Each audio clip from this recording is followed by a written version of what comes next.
In this video, we're going to be looking at how to use the program Audacity. To begin with, let's download the program. We're going to go on Google and search for Audacity.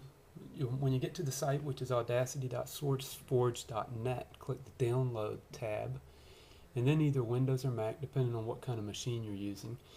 I suggest using the Beta 1.3. That's what I use. It's a newer version that has a lot more features. Click the download button next, and it'll drop you down the page, and you're going to want to click Audacity 1.3.9 installer. That'll download the program, save it if you're in Vista. This is what it looks like, and then you're going to want to open the file. In addition to that file, you'll need to download a file called Lame MP3 Encoder.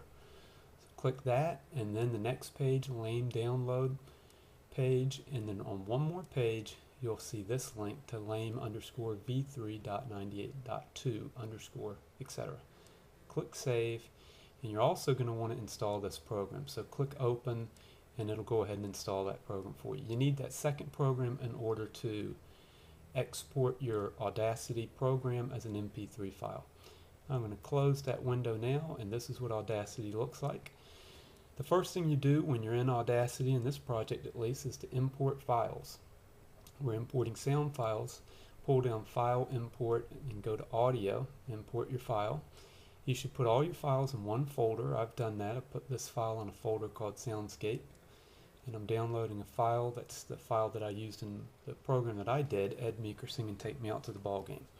When the file comes in, you may have two tracks, which means you'll have actually two of these visual displays of information. This is a mono track, so I only have one display.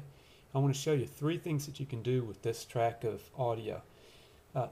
Two of the things we do are going to use the effects, and effects are listed on the effect pull down menu, and the other one's going to use something from the generate pull down menu. Now, whenever we do an effect, we have to highlight the section of the audio that we want to create the effect for. So I'm just going to randomly highlight some sound, and if you notice along the top there are numbers.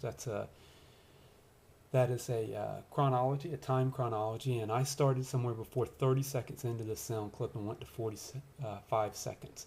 The effect that I'm going to use is Amplify, and what Amplify is going to do for us is change the amplification. I'm going to lower it the first time, and you'll hear what the sound does.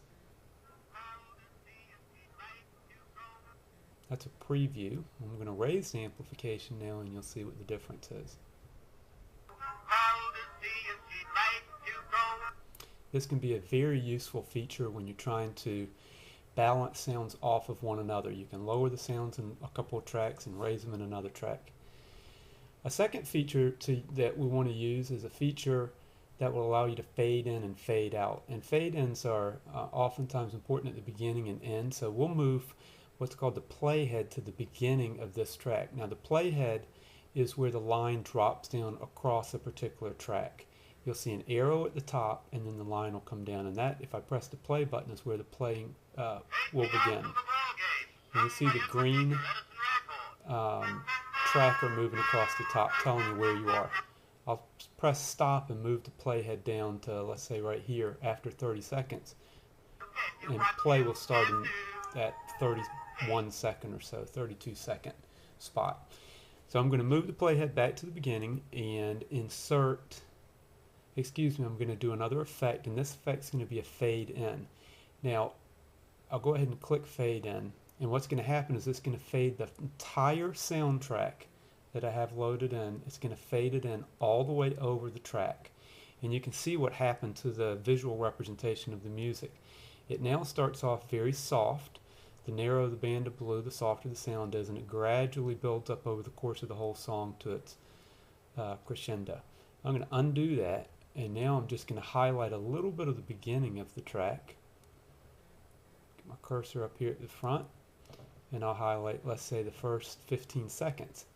And I'll do a fade in on the, whoops, that was actually unhighlighting. Let me highlight the first 15 seconds, and now I'll do a fade in on the first 15 seconds. And instead of it fading in across the whole song, it'll just fade in across 15 seconds, and that gives us a nice kind of build in for this track, and that's a useful thing to have. You can hear it build in. Now you can also fade out. So let's say right after I start the fade in, I want to fade back out. I'll select a little segment just after it fades in. I'll go back to Effect, Fade Out, and it drops the sound back down. So what I've done is I've manipulated the sound using a particular pattern. I could have done that with amplification, but I wouldn't have been able to get this fade in and fade out, which is a nice effect. It's building, that's the loudest it'll get. And now we'll fade out.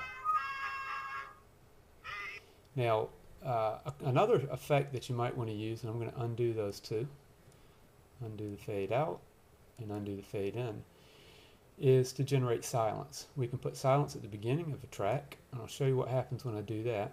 Under the generate, I'm going to click silence. The default's going to be 30 seconds. I'll change that to, let's say, 5 seconds. Click OK, and I have 5 seconds of silence at the beginning of my track. But note that at the end of the track, I'm now 5 seconds longer. So basically what I did was, in adding the 5 seconds to the beginning, I pushed all of the sound down. Watch what happens when I undo this.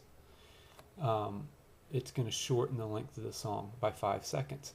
So if I don't want to move the position of the song or the track on this playhead, so in other words, I want what's right here at 30 seconds, which is that sound. If I want it to stay there, but I want silence at the beginning, then all I do is I select the first 5 seconds. And that's my 5 second mark right there, just about, whoops. And now go to generate with it selected, and it'll automatically put in silence for what I select. That was a little tiny bit over 5 seconds, but that's okay. I'll click OK. And now I just replaced what was actually there. And you're going to want to do that in areas as well. Basically just taking the sound completely out of what you had done. There's a lot of other effects that you can use, and you can generate other kinds of sounds like a chirp and background noise and a tone, a click track. So my recommendation is to play with some of those effects and generate some of those sounds as needed. But essentially what you want to do is to make sure that you're balancing each sound off of each other with the amplify and the fade in and fade out, so that particular tracks are coming in and particular tracks are coming out. Now one last thing. When you've saved this project, only have one track now and you'll have multiple ones. Click Save Project As. It's going to save it as an AUP file. This is a file that only this program, Audacity, can use. I'm going to click OK and go ahead and save it as an AUP file. Or maybe not.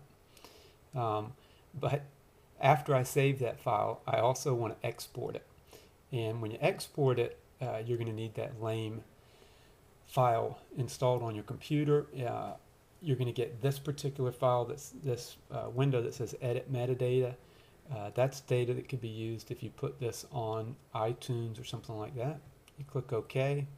It'll ask you what you want to call it, and then you click Save, and it'll export the file to make it an MP3 file or a WAV file. I would suggest that you select MP3. I went kind of quick there, and I'm not sure I actually did that, so let me try it again. Export, OK. Yeah, it was on MP3, so that's fine. Just make sure the pull-down menu, you have MP3 selected. And I already have that, so I'll just go ahead and replace it and do it again. And once you have the MP3 file, what it's going to do is it's going to take all your tracks, collapse them together into one file, and you can upload that file. You'll be uploading the file to